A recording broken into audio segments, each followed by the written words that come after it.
Okay, great. So I am recording this presentation, and everyone who registered will get an email after the fact with the slides. I'll send a PDF of the slides and then also a link to the recording on our YouTube channel whenever it is ready. I'd love to hear where you're joining from today. We always attract a pretty big international group, so if you don't mind just using the chat to tell us where you're joining from. I personally am joining from Raleigh, North Carolina, where I live. And then we have Tess Lawrence, who is my incredible executive assistant, client coordinator. She's all the way in South Africa, so it's a little later for her today. We have people from Texas, Colorado. Oh, Cindy, you're in Raleigh. Idaho, Romania, South Africa, California. I love it. Well, I appreciate all of you who are joining at what would otherwise be an ungodly hour to be in a webinar. I really appreciate you taking the time to join us today. And I'd love for you to drop questions in the Q&A. I'll be monitoring the Q&A, and so will Tess during this webinar. I am going to save questions for the end. So if Tess can answer it, she will. But if something I need to answer, then I'll just answer all the questions at the very end of the webinar. Before we dive in, let me just introduce myself briefly for those of you who don't know me. So as I said, I'm Dr. Jessica Parker. I wear a lot of hats. I'm an educator, I'm a dissertation consultant, I'm also a lecturer. I supervise doctoral students at the Massachusetts College of Pharmacy and Health Sciences. I've been conducting research and helping other scholars with their research for over 15 years now, and I've worked with more than 200 students. I've published 19 peer-reviewed papers, 3 textbook chapters, 2 which are in progress, and also the second edition of a book that's going to be published by the American Psychological Association. And I'm a reviewer for several prestigious journals. So I do know a thing or two about the publication process. I've been through many stages of it. Like early on, I experienced rejection. I learned a lot from really wonderful mentors I had at the time. And so I'm really hoping to distill all of what I learned and what I've experienced over the years into this presentation. With that said, it's very high level. I'm not going to have time to go in depth into like a specific example with a manuscript, but hopefully it'll still be detailed enough to give you some confidence going into the publication process. And if you aren't familiar with what we do with my consulting businesses, I just want to introduce you to those. I own Dissertation by Design. I founded that in 2017. And then a couple of years ago, I acquired the Dissertation Coach from my colleague and mentor, Dr. Allison Miller. And between the two companies, we provide comprehensive personalized support. And our goal is to really empower you throughout the journey. We're not ghostwriters. We're really there to mentor and guide and coach you throughout this process because we want you to put forth your best original scholarship. We're not aiming to just do it for you. And this here lists all of the different services we provide. And so if you are stuck and you feel like you just need some guidance through this process, we are available to you, and you can go to our website and book a free 30-minute consultation so that we can learn more about your work. And I also just want to put out a disclaimer. So this presentation is geared towards researchers in the social sciences, especially those conducting empirical research, whether it be qualitative, quantitative, or mixed methods. So if you're in the humanities, dissertations often become like book manuscripts or critical essays, and the process can look quite a bit different. So I'm not going to be covering that pathway today because I am not familiar with it. So my goal is to walk you through the practical decisions and steps for turning like a data-driven dissertation into a publishable journal article, which is the most common route in most social science fields. Here's our agenda. We're covering a lot. First, we'll decide on whether or not your dissertation should become one manuscript or multiple. Then we'll talk about how to choose the right journal, identify the appropriate submission type, craft an outline, and then we'll talk about how to approach the rewriting and revision process. I'll highlight common pitfalls, and then I'll close with some key considerations for you to keep in mind. I want to start with a poll. I want you to just take a moment to think about where you are in your publishing journey. Like, I'm curious to hear about who's here. Like, are you still writing your dissertation? Is your dissertation complete? Are you ready to publish, but you don't know where to start? Or maybe you've already started drafting your manuscript. You could just take a moment to respond to that poll. I'd appreciate it.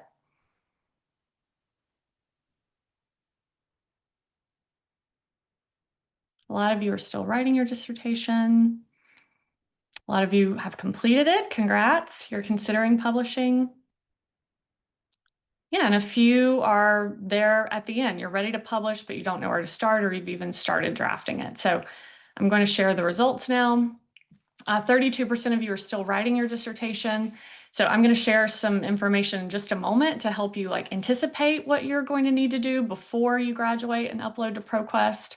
46% of you, so almost half, are considering publishing and your dissertation is complete. Around 11% each, you're ready to publish or you've even started drafting your manuscript. So that's great. We have a really good group here, and I think hopefully everything I share today will be relevant to where you are in your stage. All right, so for those of you who have not yet uploaded to ProQuest or graduated, I want you to think about a couple of things. Before you publish, I want you to think about authorship and embargo decisions. Let's talk about authorship first.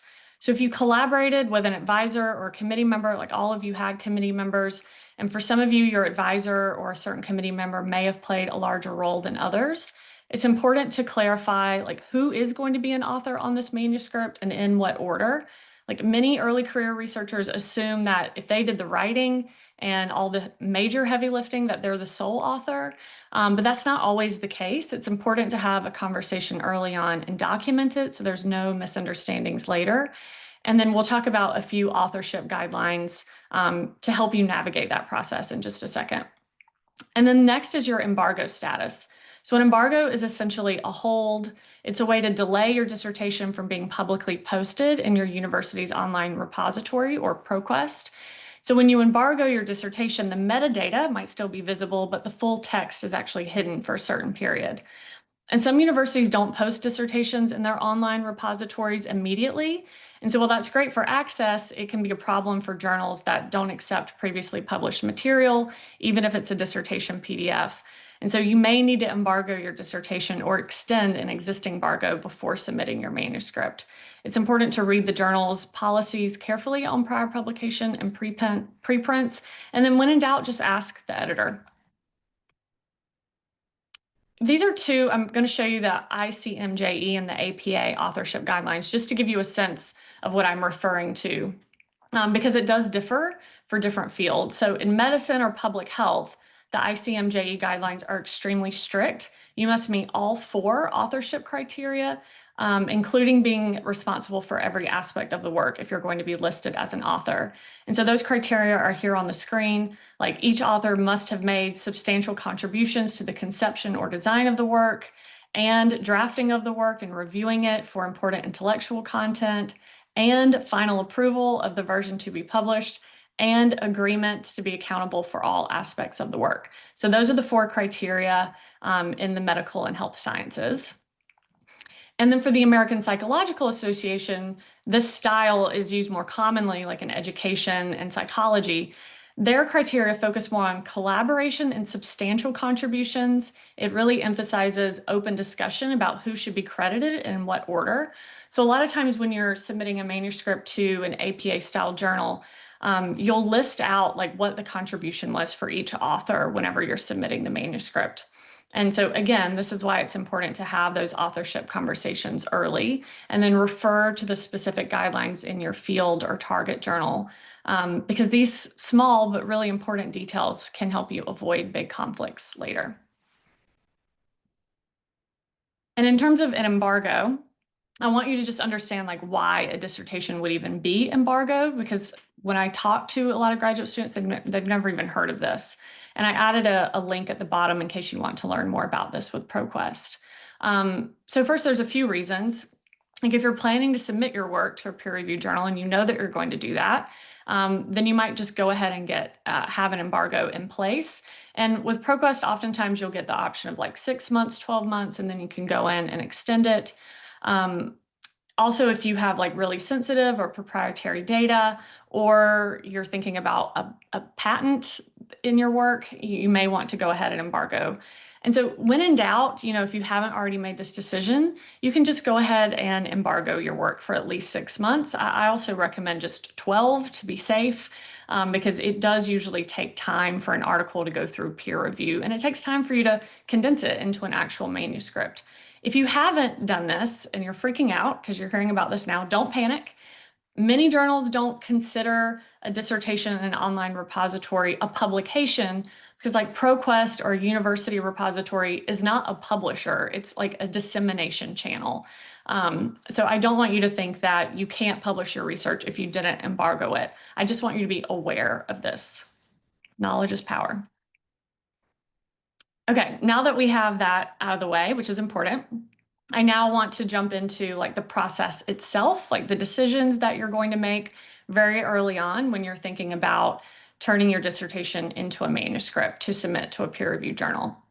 So one of the biggest early decisions is whether you're going to break your dissertation into multiple manuscripts.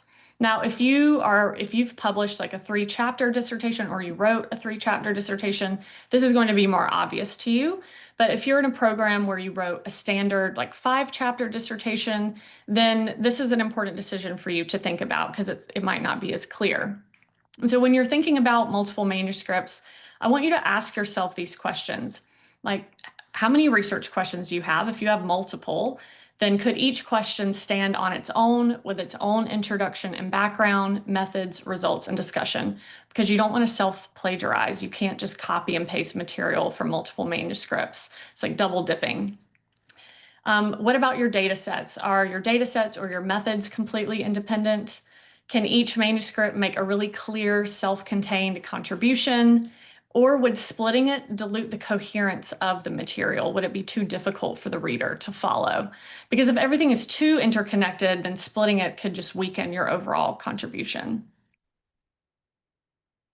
So this slide gives us really clear guidelines, like splitting your dissertation into multiple manuscripts makes sense when you've used different methods, you have distinct data sets, or you're tackling pretty separate research questions. Avoid splitting it if it's just to increase your publication count. That's not the goal here.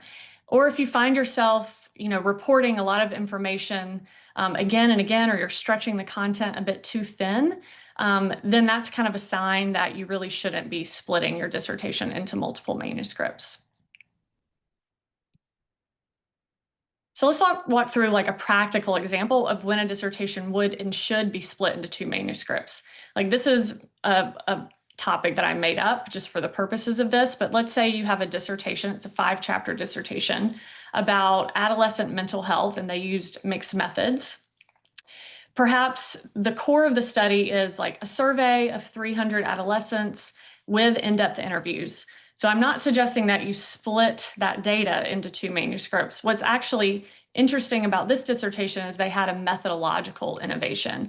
So the authors used an original framework where they're combining ecological monetary assessment with grounded theory. And so that methodological innovation could be its own manuscript submitted to a completely different journal with a completely different audience. So this is the type of splitting that works really well when both manuscripts are distinct, they're substantial, and they speak to different scholarly conversations. Okay, next we're going to talk about selecting a journal, which is the next step once you've decided whether you're going to get, 1 manuscript or several out of your dissertation. I'm curious to know, especially those of you who have already started the process, what is your top priority when choosing a journal? I'm going to launch that poll. And if you don't know, you can say you don't know yet.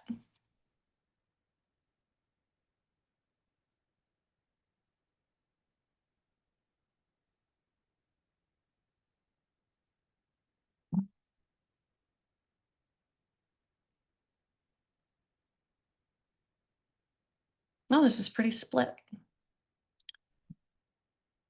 Okay. Oh, still got a few responses coming in. All right, I'm going to end the poll. All right, these are the results. 22% of you think about the high impact factor as a priority.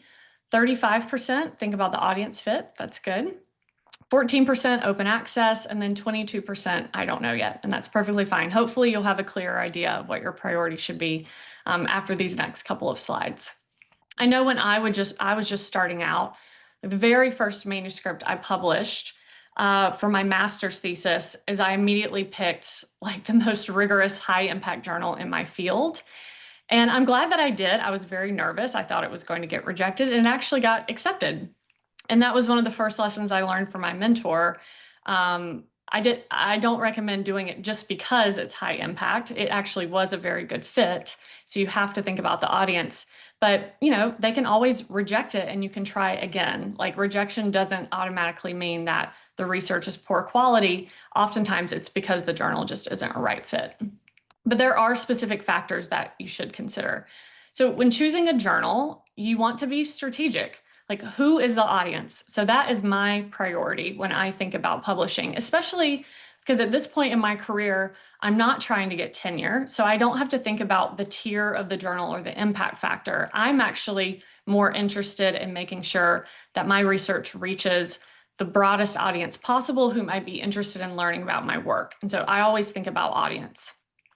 And then when I think about, like, are they publishing work that's similar to mine? I'm typically going through recent issues, looking for studies that might be similar, not necessarily a replicate, but speaking the same language and having a similar approach that I want to take in my research. Maybe it's the same methods, the same topic, the same theoretical focus. Also looking at their manuscript types, like some journals only publish full research articles. Others will accept brief reports, which is sometimes appropriate for a dissertation, especially if you have a small sample or if a bit of time has passed since you collected the data and you're worried about that novel contribution, then you might want to consider something other than a full original research article. There's also other types of submissions, which we'll go over in just a few minutes. And then several of you mentioned open access, which is also important. So open access, you have to think about cost, visibility, and rights, and we'll unpack that more in a moment. But I'm glad that you're thinking about open access.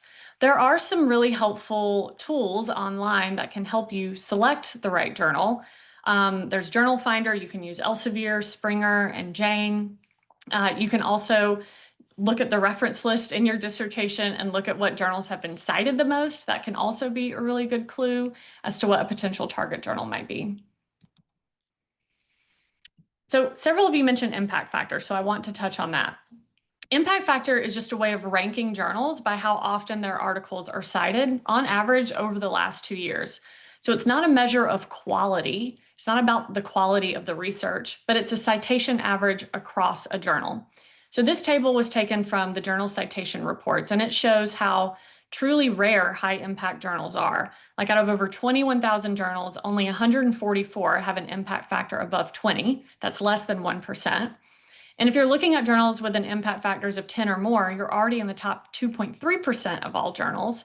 These include journals like Nature, which currently has an impact factor of like 50.5, which means that the average article gets 50.5 citations over the last 2 years when it's published in Nature.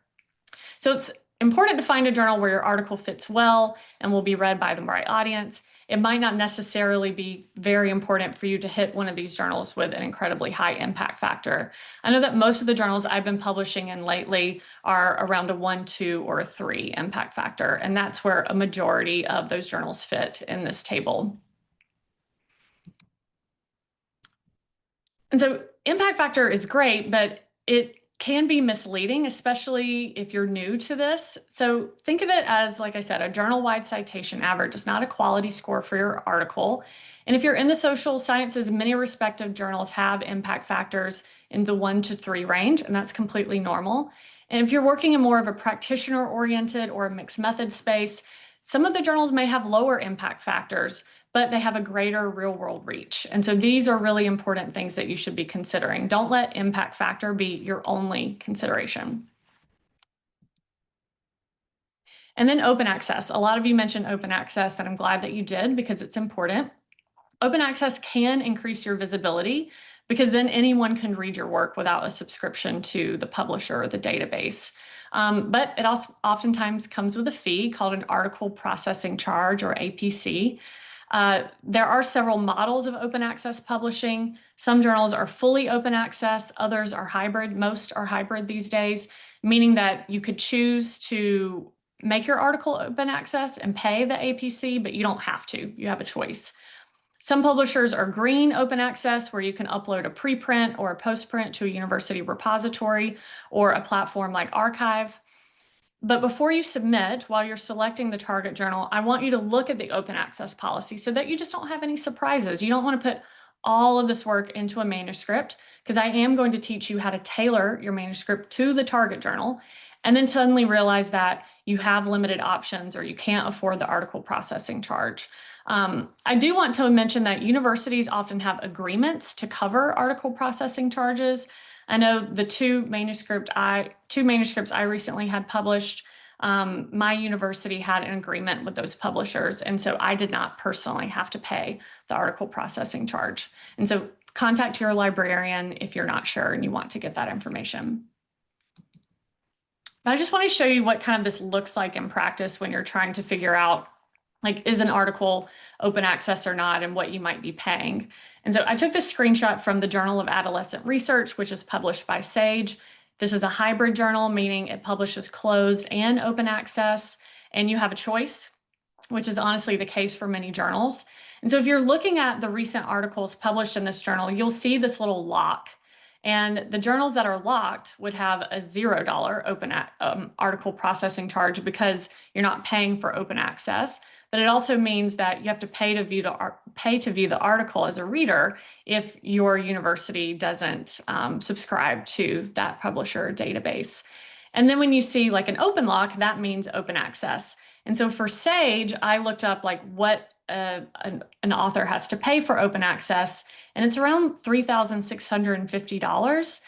It does go as low as like $2,700, depending on where you're located in the world. So if you're in a developing country, the fee might be a bit less, but it can be pretty pricey. So again, this is a really important part of your decision. It might be sort of the deal breaker. Maybe you have a few journals that you're trying to decide between, and this becomes the deal breaker for you. And then as you're choosing a target journal, please watch out for predatory journals. Not all journals are created equal. Predatory journals oftentimes can look legitimate, but they skip peer review, they charge high fees, and they don't really have any scholarly credibility. And if you publish in a predatory journal and you really are trying to get a professorship position or sort of climb the ladder in the academy, it can actually be detrimental for your CV. And so this is important to be aware of. So if you get like a random email, here's a sign. If you've never published before and you're getting a random email to publish in this journal, just be cautious of it. More than likely, it's a predatory journal. Once you start publishing, you will start to get invitations from reputable and predatory journals. And so then you just have to do your homework on what is legitimate. There are tools online that you can use, like Think, Check, Submit, or the DOAJ. But if in doubt, contact your advisor or your librarian, especially if you've had that authorship conversation. Your advisor could be a great resource for you. Because again, publishing in a predatory journal, even if it's inadvertent and you just don't know better, it could actually hurt your reputation in the academy. There are several ways you can spot a predatory journal. There's actually like a full list of 25 criteria published by Erickson and Hegelson, which I linked at the bottom. But here are just a few that stand out. So first, you can check to see if the journal is indexed in an electronic database such as Scopus, Medline, or Web of Science. You also look at its editorial board. So if it is missing an editorial board, or you can't verify any of the people on the editorial board, that can be a red flag. Sometimes it's also really obvious just by looking at the website, which I'm going to give you a screenshot of in a moment. The website doesn't look professional. Also, unrealistic peer review timelines, like we'll give you a response in 72 hours, or they don't have a schedule at all for the peer review process. And then another red flag is when an article states its mission and scope, but then you see articles in recent issues that are far outside of that mission and scope that don't seem to fit. that can mean oftentimes that they're just accepting everything that gets submitted because their priority is actually just making money and not actually contributing to science. So here's an example of a predatory journal. It's called Academy for Environment and Life Sciences, and I included the link here, and there's a screenshot. You can just see right away, just from the landing page, that it doesn't really look like what you would expect a journal homepage to look like especially when you're used to looking at reputable journals. So in this case, like, the website is not professional. There's a broken plugin at the top. There's clip art. There's even like poor grammar and colloquial language and inconsistent capitalization in the journal description. When you go through the electronic submission process, they're asking you to send an email to a Gmail address instead of using a secure online submission system. And then when you look at their scope, they're covering 50+ areas of focus, which is not typical for a reputable journal.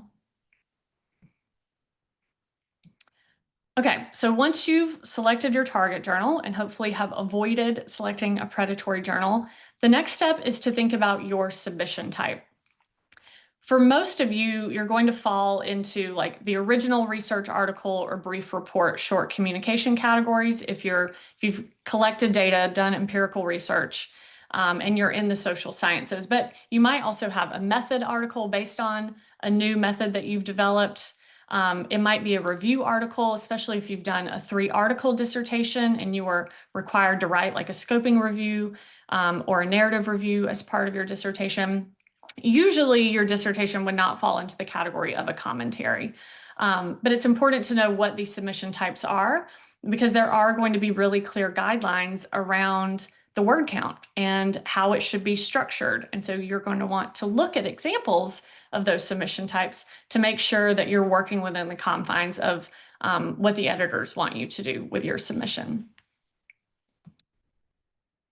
Once you start thinking about a submission type, or maybe while you're mulling it over, just go ahead into the recent issues and look for a couple of published papers under that same submission type in order to just start familiarizing yourself with its structure. There's no real rule of thumb, like you should always choose this and never choose that. It really just depends on like how large your sample is, how much data you need to report, how many data sources you had.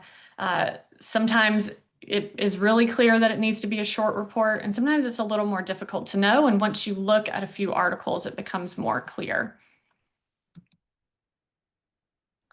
So this is just an example of like an original research article. I took a screenshot of it, and what I did is I typed in the headings.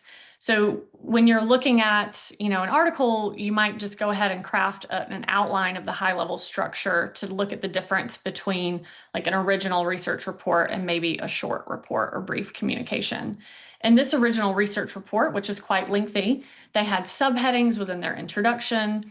Their method section had other subheadings related to participants, in this case, reflexivity. It's a qualitative study, their procedures, and their data analysis. And then they had separate headings for results discussion, limitations, and future directions.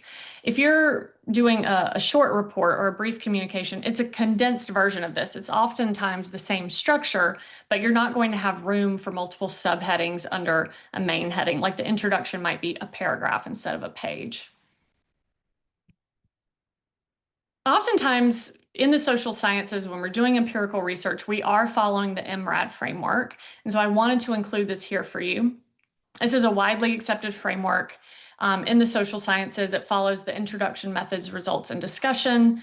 It starts in the introduction by telling us what's known, what's unknown, and why your study matters. And then you get to the research question at the end of the introduction. And then you go into your methods, and then your results, and then the discussion connecting back to the literature. Sometimes the conclusion is separated out under its own heading, and sometimes it's included under the discussion section. But it goes from like this general specific to general order. And again, look at an article in the target journal just to verify that this is the structure that you also need to follow, because this is going to determine how you start crafting an outline. Oh, I think I skipped a slide. Hold on one second. Okay. So yes, you've looked at the MRAD structure or seeing if there's some sort of variation in the target journal, and you've crafted an outline. So now you're going to think about how you were going to start condensing and rewriting, not copying and pasting from your dissertation into that outline. And so there are several things to keep in mind.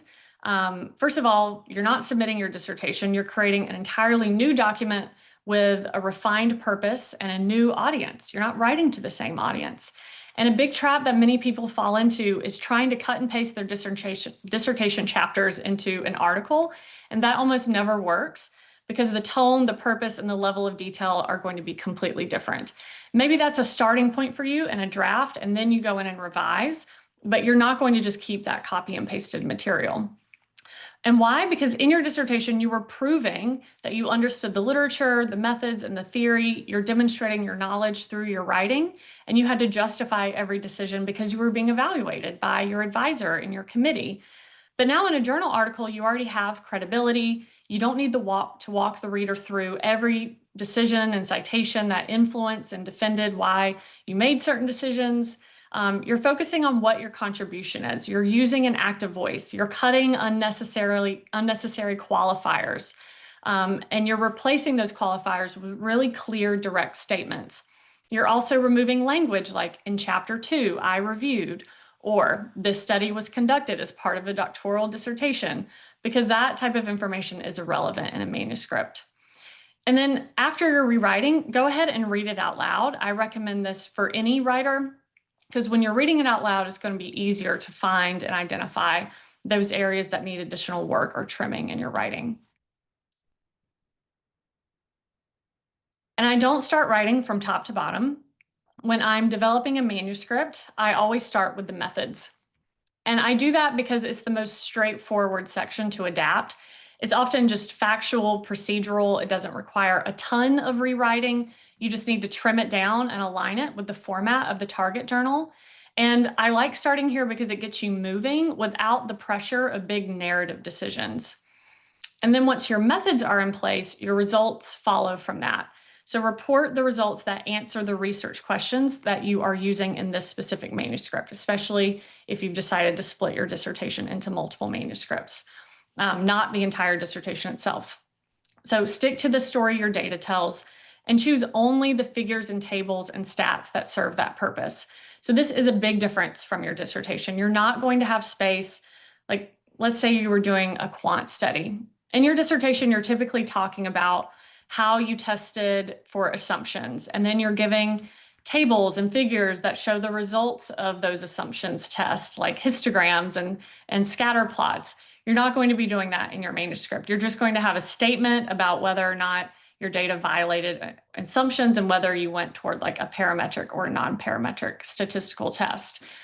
So a lot of those tables and figures and explanations are going to go away. And then once you've provided your results, then you go to the discussion. So now that your results or your findings are outlined, like, so what? Start interpreting those results. What do they mean in context? How do they compare to prior studies? What are the implications? You're going to be strategically pulling relevant information from your lit review and probably rewriting it. You're still not going to be directly copying and pasting from your dissertation. And only then are you ready to go to the introduction, because you can't really introduce what you haven't written yet. So I always save the introduction for last. It's going to be a lot easier. Now you can clearly define the problem based on how it aligns with the results and the discussion that you've put forth. And then you're going to focus on the abstract and the title. So please don't waste your time writing those first, because they will change. You want to make sure that you're waiting until you have all these other pieces in place, and then you think about exactly what's needed to summarize the study in an abstract. And oftentimes your title is going to change. And I like this order because it's very momentum friendly. It starts with the sort of easiest place to whittle down, which is your methods, and keeps you grounded in data, and then helps you stay focused on what the objective is and not thinking about your entire dissertation all at once. And as I mentioned earlier, like, avoiding this trap of cutting and pasting, because the tone, purpose, and level of detail are completely different. So like I mentioned earlier, like in your dissertation, you're proving that you understood and you're developing knowledge. You don't need to do that in an article. And so here I have side by side, like how some of the voice and the tone and the style of writing changes in a dissertation. Some is going to be obvious, like you're not going to reference a chapter, but you may see something like in your methods chapter where you're justifying, like you're citing Creswell for selecting a certain qualitative methodology or design. You're not going to do that in the article. You're just going to state exactly what you used. One of the things I like to start with, so this is a tip, is creating an alignment table. I'm working with a few students right now who are condensing their dissertation and preparing a manuscript, and this is what I start with, especially because I'm getting up to speed on something new. This might not be totally necessary for you because you are obviously very familiar with your work, but if you're struggling with some of these decisions, this could be helpful. Basically, in this table, you list out the research questions that you're going to include in one manuscript. What are the exact findings or results to answer those research questions? What figures and tables do you need to accompany those findings? What is the supporting literature? And then what are the implications? And that can help you make decisions around like what to leave out and what to keep in. You may even take this and this could guide your reading. While you go through the dissertation, you basically highlight this information just to make it a little easier for you to decide what exactly to pull in when you're ready to start writing. So the benefits of this table, it makes clear which findings map onto your research question. It helps you avoid combining unrelated questions into one paper. It also guides the literature review and discussion writing, which can be challenging because you're condensing like usually a pretty long lit review into just a few paragraphs in a manuscript. And then it helps you also identify like where some additional reframing or additional sources might be needed, because more than likely you are going to have to update your lit review. So let's just imagine that you've gone through and you've prepared a draft and you've had a peer read it or your advisor read it or provide feedback. The final step is writing a strong cover letter. I didn't originally have this in here, and then I thought I'm going to add it because it is so important, because it's not just a formality. Think of it as like a first impression on the journal editor. It's like your manuscript's handshake. So a good cover letter does a few things well. It states the title and the type of article. It summarizes what your study contributes. And most importantly, it explains why it fits the scope of the journal. You want to make it easy for the editor to say, like, yes, this belongs here. And so you're thinking about tailoring that cover letter to what the journal is looking for and really making explicit about why their audience might be interested in reading it. And if you're having a hard time articulating that, I'm not saying you've picked the wrong journal, but it should be really clear how you're going to how your manuscript is going to be of interest to that journal's audience and how your research contributes to their mission and their scope. But don't oversell your work. Don't use hype language. Editors don't need hype. They need relevance and clarity. And don't just copy and paste your abstract into the letter. And avoid vague language like this article will interest all readers. Like be really specific, use a professional tone, address the editor by name if you can, and make sure, of course, that you're proofreading, because this is your first impression and it's important to make it count. And you might make a mistake and it might be rejected, but that does not mean that the research is poor quality. If the editor thinks that their journal is not the best fit, a lot of times they will recommend a different journal that you might consider. And so you should consider that recommendation. Don't just give up right away.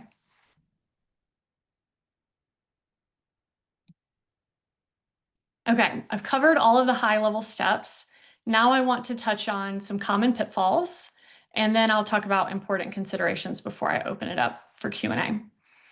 I've touched on some of these common pitfalls already, but I really want to make them explicit because these are the most common mistakes I see people make when they're trying to publish from their dissertation. So submitting a manuscript that still reads like a dissertation, this is by far the most common. So if your manuscript still explains foundational concepts, your audience already knows or justifies every single decision, then it's not ready for publication. And then choosing a journal that's not the right fit. So many authors pick a journal just by the title or the impact factor without actually reading what is in the journal or understanding its audience. So if you haven't read at least 3 articles from your target journal and you don't know the tone or structure or scope, it's kind of like showing up to a job interview without even researching the company. So don't do that. Then there's predatory journals. Like I mentioned earlier, predatory journals look legitimate, but they often skip peer review, they charge high fees, they have no scholarly credibility. So if you're getting a random email asking you to submit a paper to a journal that you've never heard of, and then it meets some of those criteria that I talked about earlier, then just beware. When in doubt, ask your librarian, ask your advisor. It's also important to pay attention to the formatting and the word limits. An editor will send back your article if you are not reading the author's guidelines and submission guidelines closely. So if you're way over the word count, if you don't follow the instructions for how to blind your manuscript, it will get kicked back. So take your time and read the instructions and follow their directions. Also, not clarifying authorship. I mentioned this first, and I really want to drive this point home because it can get tricky if you just start this journey and you go and submit without having these important conversations. And if you're not sure about authorship order, then just ask. Like contact your advisor or contact a colleague who maybe has experience publishing and they can provide some guidance. And then submitting too early without getting feedback. I mean, feedback is important. It's part of this process. So I do recommend getting feedback from someone before you finalize the manuscript and submit it. But the good news is all of these mistakes are avoidable, and recognizing them now puts you ahead of most. And then finally, I want to wrap up with some important considerations just to drive those points home. Discuss authorship early, don't make an assumption, avoid self-plagiarism. So if you are splitting your dissertation into multiple manuscripts, you should not be using the same material again and again. That means that you might be stretching the content too thin. Remember that revise and submit is a good outcome. I don't know, maybe I've only had one article that was immediately accepted without revisions. Oftentimes, a manuscript will go through peer review and it'll come back through revise and resubmit. So that's not bad. Like that feedback that you're getting from peer reviewers is a clue about what you need to do to get your article accepted. So it's a good outcome. Whenever you are responding to peer review, create a response letter point by point to make sure that you are addressing each of their comments and the peer reviewer can clearly see how you're addressing their comments. And then be professional in this process. Don't be defensive. It's not personal. I try to view all feedback as neutral, as just a clue about what I need to do to get to that next stage. All right, so now that I've sort of covered everything, I want to do one final poll. I'm curious to know, like, now that you've learned, hopefully a lot about the process, like, what is your biggest hesitation about submitting? I'm going to launch this poll.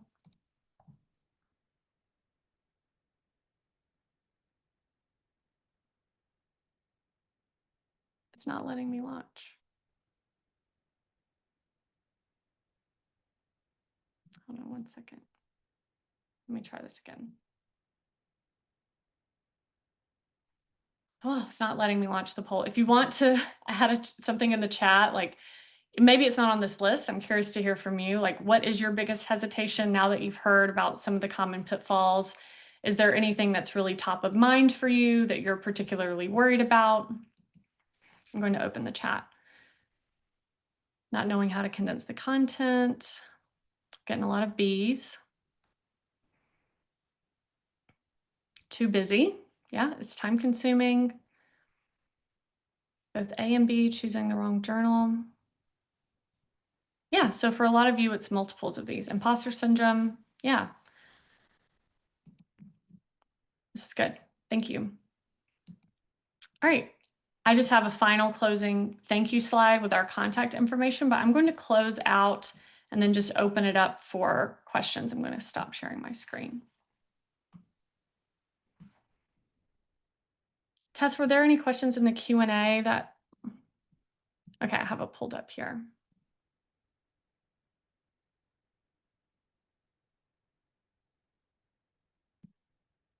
So Alexandra asked if I could suggest strategies for publishing multiple articles based on your dissertation. She said she's also interested in exploring opportunities to publish during the writing process rather than waiting until the dissertation is complete. So some of this is very specific to your topic and your methods and how much data you have, whether you're writing a standard 5-chapter dissertation or like a 3-article dissertation. But you really want to make sure each article can act as a standalone contribution. Sometimes that's really, really obvious, and sometimes it's not. And without having all the information handy, I would say have a conversation with your advisor. You can also send an email to the editor when you're thinking about publishing your article and you're thinking about whether or not a journal is a good fit.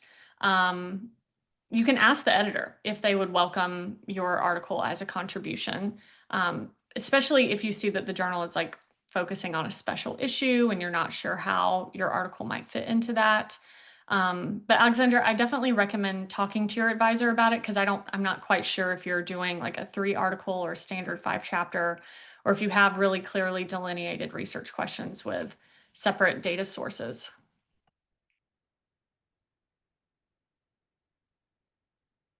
Bernadette, what would your advice be? How should one plan to reach a double-digit number of publications?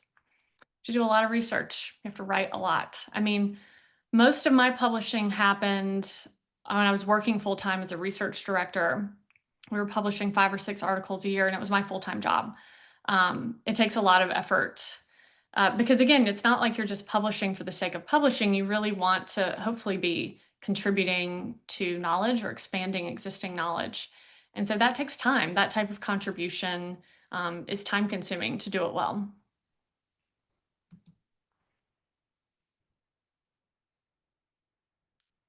Sean, if a journal is asking about the length of your submission and I have not written it yet, how do I respond to still be considered? So I'm not sure if a journal has reached out to you and asked for you to submit a manuscript. If they have and you haven't written it yet, I mean, that might be tricky. I don't know the timing of when you're going to be finished collecting the data, but I would just ask them. I mean, I always just say ask. Like, there's no dumb questions. You could just say, I haven't written it yet, but this is my timeline. When do I need to let you know?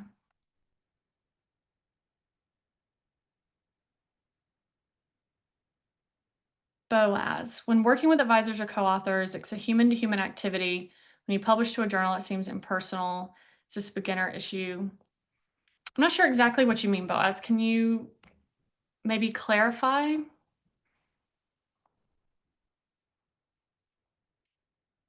Alexandra, can I send my manuscript to multiple journals? No, you should send it to one journal at a time because one of the things you're going to have to do during the submission process is indicate whether or not it's under review elsewhere. Journals do not like that. So it should only be under review with one journal at a time.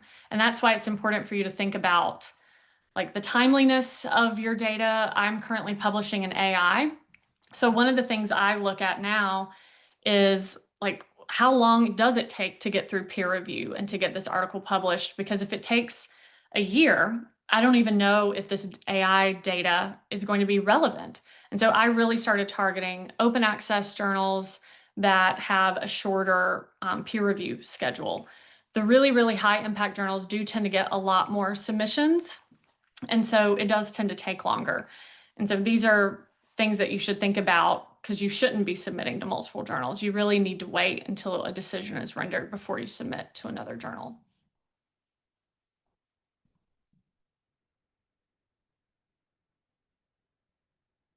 Is it still new knowledge, new contribution if your thesis has been?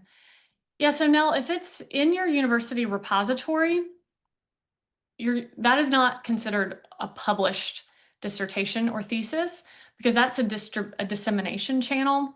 So this isn't always the case, but many journals don't consider that to be like a published piece of work that they wouldn't publish because oftentimes your manuscript is going to look quite different than the dissertation itself.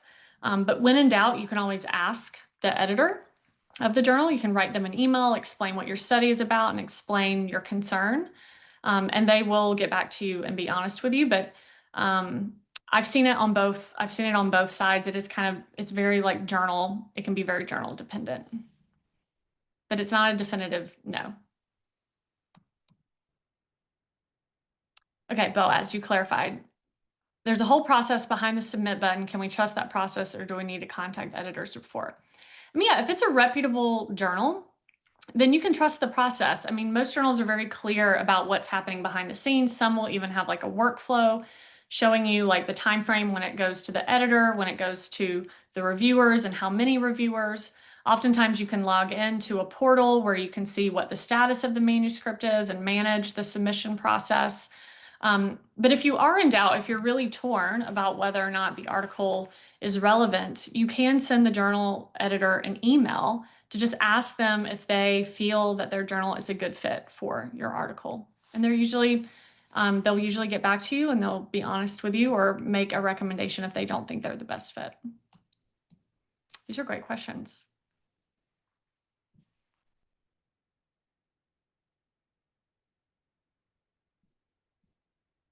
Opening up the chat. Yes, Samuel. When all authors make equal contributions, no, there's only one first author. And this is somewhat discipline specific, and it does depend on the journal itself. There's only one first author. Usually the first author, in this case, if it's your dissertation, you're going to be the first author. It's really hard for everyone to make equal contributions. There's usually one person who's in charge of data collection, like let's think about a qualitative study. You wouldn't have usually every author doing all the interviews. Even with distributing a survey, it's not like every person is building out the survey, putting it in Qualtrics, downloading the data, guiding the analysis process. So I really encourage you to just really outline every author's contribution in order to make those decisions. And then in some disciplines, it's different. Like I know for my master's thesis, I had a microbiologist on my committee, and in his discipline, it was preferred to be last because that meant something different in the biomedical sciences. So yeah, it's fuzzy. Like there are no rules of thumb, but you definitely can't have all first authors.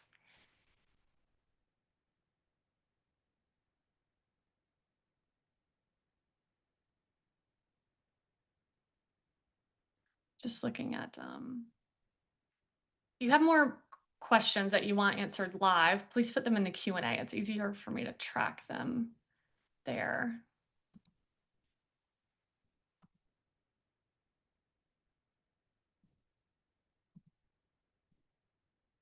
Okay, I think I answered all of those.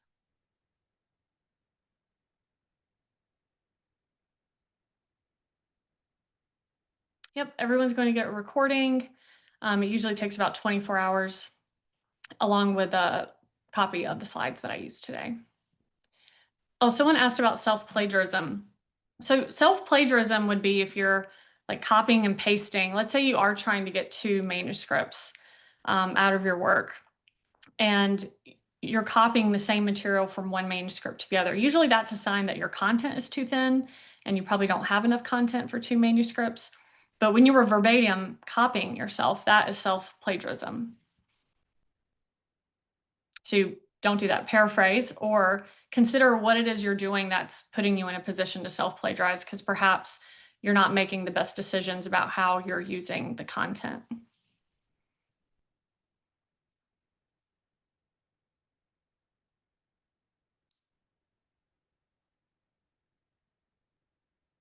Nell has a good question. How long after submitting thesis is the data still relevant?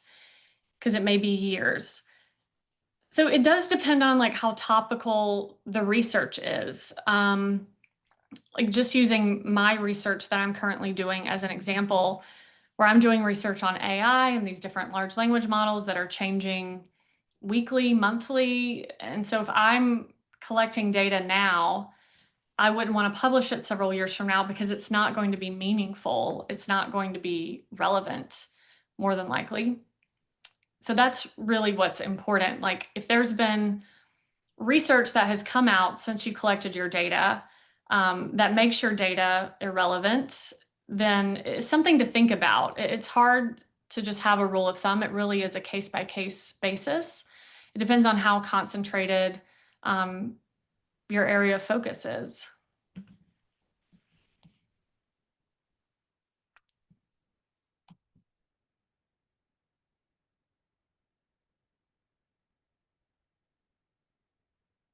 Yeah, Alexandra, I wouldn't reference your dissertation in your manuscript.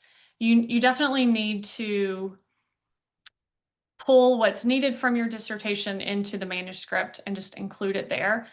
There's a few exceptions to this that I've seen where like someone used a proprietary data set that was published with their dissertation, and so they're citing that data set, but that is rare.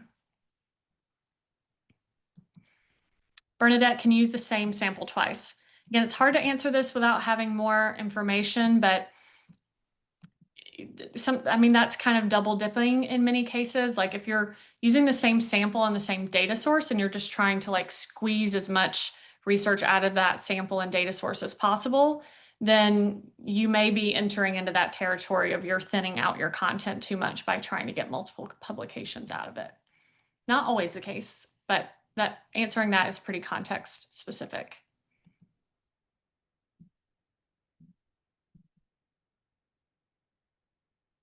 All right, I think I've covered all of the questions. Thank you. Lots of great questions. It's been a long time since I've done this webinar, so I updated it with all new material. So I hope it was helpful for all of you. Like I said, we'll send out the slides and a recording, a link to the recording within the next 24 hours. Please visit our website, thedissertationcoach.com, or if you're more familiar with Dissertation by Design, dissertationbydesign.com. We're constantly publishing new events and free webinars each month.